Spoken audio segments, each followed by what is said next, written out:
Hello students, now we are going to discuss Bohr's theory of hydrogen-like atoms.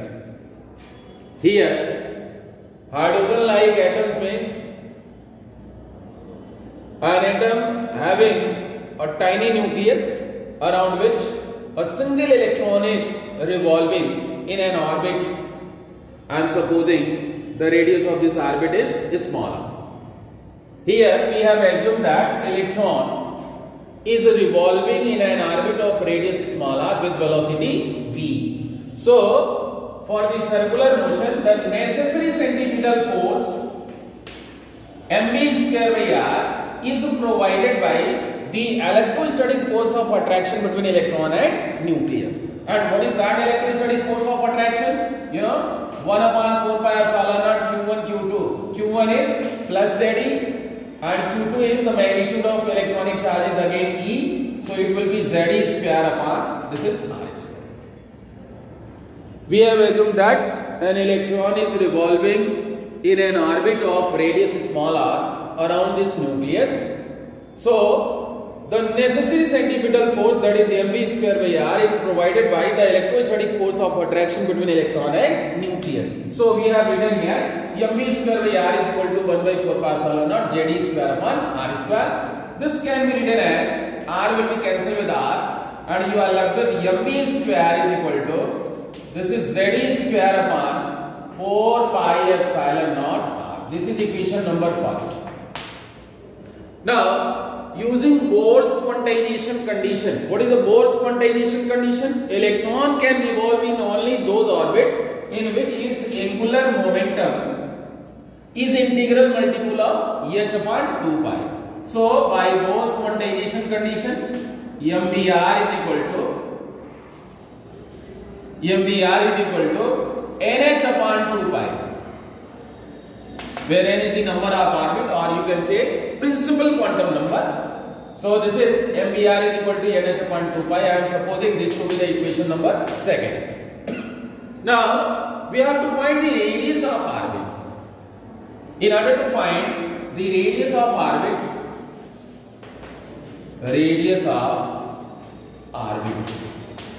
in order to find the radius of orbit, squaring equation second and dividing by equation first. What we can write? Here you may see it will be m square v square r square upon this mv square is equal to n square h square upon 4 pi square upon this one is Ze square upon 4 pi epsilon naught. So this can be written as b square will be cancelled with b square, 1m will be cancelled with 1m, 1r will be cancelled with 1r, 4 will be cancelled with 4, pi will be cancelled with 1 pi, and you are left with radius of the orbit. R is equal to, here it is n square h square epsilon naught upon pi. Here it will be m Ze square. This is the expression for radius of orbit. This is the expression for radius of orbit. From this expression, what you are seeing? You are seeing that radius of orbit is directly proportional to n square.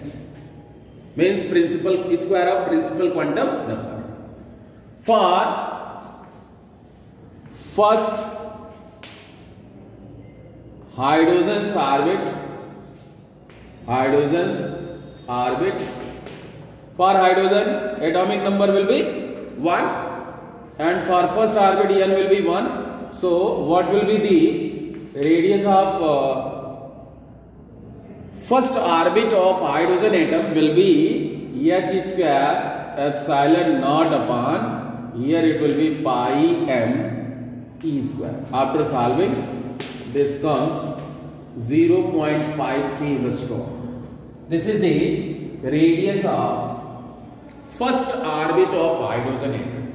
So its second orbit will be what? It is directly proportional to square of the number of orbit.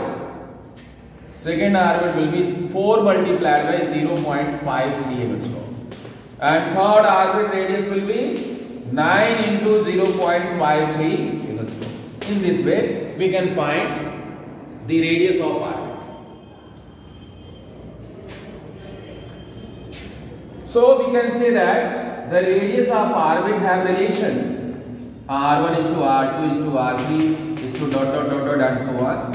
1 is to 4 is to 9 is to 16 and is to and so on. This is all about the radius of orbit of hydrogen-like atoms. Now we have to find the velocity of electron. What will be the velocity of electron? In order to find the velocity of electron using equation second, what was equation number 2? You know, second point is velocity or speed of electron.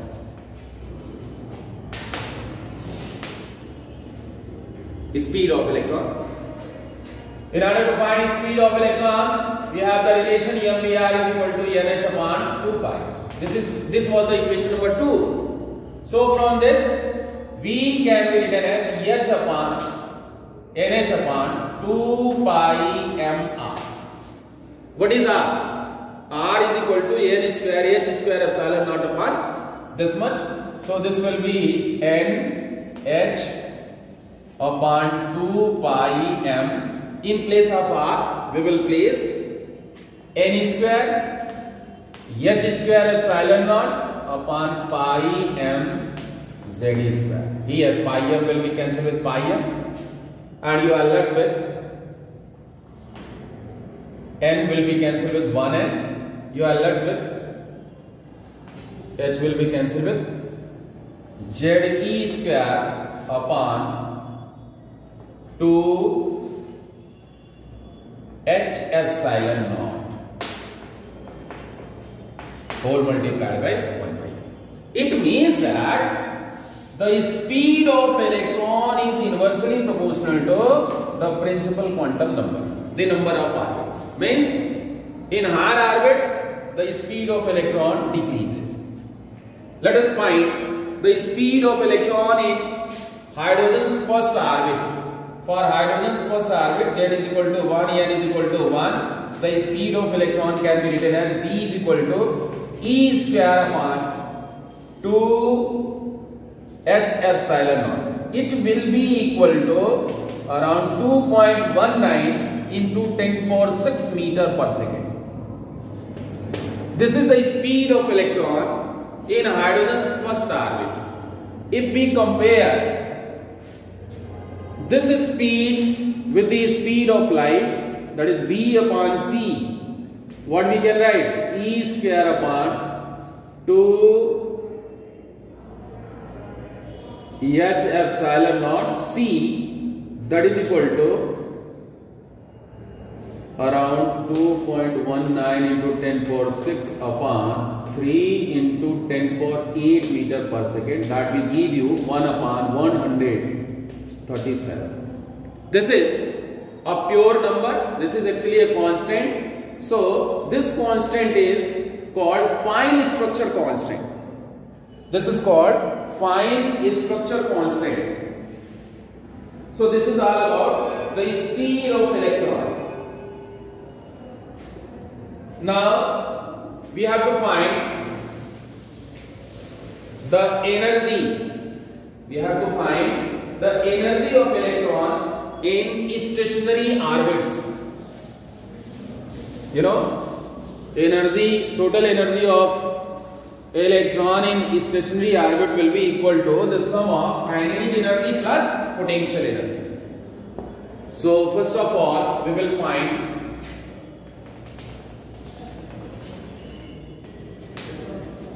the kinetic energy of electron. Here this is the nucleus, and around this electron is revolving in an orbit of radius small r. So what about kinetic energy? Kinetic energy is equal to 1 by 2 mv square. And what about mv square? From equation number first, you have written 1 by 2. This can be written as z square upon 4 pi epsilon naught r. So this will be z square upon 8 pi epsilon naught. This is the value of kinetic energy. This is kinetic energy. So what about potential energy? Potential energy is equal to 1 by 4 pi epsilon naught 1 upon 4 pi epsilon naught q1 q2 upon r. q1 is plus Ze and q2 is minus E upon r. So finally, potential energy can be written as minus Ze square upon 4 pi epsilon naught. This is the potential energy. So what about total energy? How you can write the value of total energy, sum of kinetic energy and potential energy, and that will be K plus U. After adding these two, you have minus Z square upon 8 pi epsilon naught. This is the value of total energy of electron in stationary orbit. Total energy of electron in stationary orbit. After placing the value of R, what we can write? Total energy will be minus Z square upon 8 pi epsilon naught. The value of R is what? It is equal to N square H square epsilon naught upon pi m Z square. Pi m Z square. So after solving, this can be written as pi will be cancelled with pi minus Z square m e to the power 4 minus Z square m e to the power 4 upon 8 epsilon naught square H square whole multiplied by 1 upon N square. This is the value of total energy of electron in nth orbit. We can write it as, this is the total energy of electron in nth orbit. That's why I am writing here En is equal to minus Z square. We can multiply Hc in both numerator and denominator. After multiplying, we can write m e to the power 4 upon 8 epsilon naught square Ch cube, and here there will be Hc upon N square. Actually, this is Rydberg constant. This is Rydberg constant. So, in terms of Rydberg constant, we can write the total energy of electron En is equal to minus Z square RHc upon 8 epsilon naught square Ch cube, and here, sorry. This will be minus Z square. This is Rydberg constant. So it will be RHc upon N square.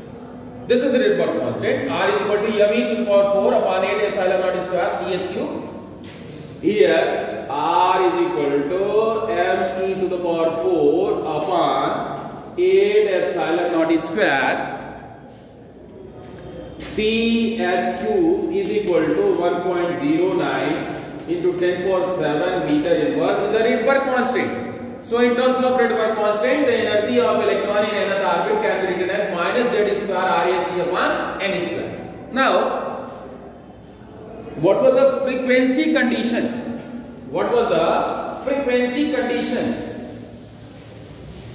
of Bohr's third postulate? Frequency condition of Bohr's third postulate was nu is equal to E2 minus E1 upon H. And what about E2? From there, you can write E2 is what? For hydrogens. We are focusing for hydrogen, means that is equal to 1 for hydrogen atom. Or for hydrogen-like atoms, it will be minus Z square RFC upon N2 square minus Z square RFC upon N1 square. This is the value of E1 upon H.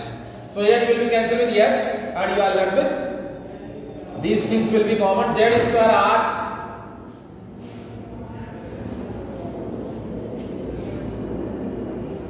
Z square R C. Z square RC will be common and this is minus, this one will be plus, so 1 upon N1 square minus 1 upon N2 square. This is value of frequency. So what about nu upon C? Nu upon C, you know, C is equal to nu lambda, so here it will be 1 by lambda. 1 by lambda is equal to Z square R 1 upon N1 square minus 1 upon N2 square. 1 upon lambda. For hydrogen-like atoms, for hydrogen, Z is equal to 1. So 1 upon lambda is equal to R 1 upon N1 square minus 1 upon N2 square. This is the wavelength of radiation emitted during de-excitation of the atom. That is, if the atom is returning back from energy state E2 to E1, it will lose a photon of frequency nu and wavelength lambda, and that wavelength can be calculated using this formula. 1 by lambda is equal to R 1 by N1 square minus 1 by N2 square. Thanks.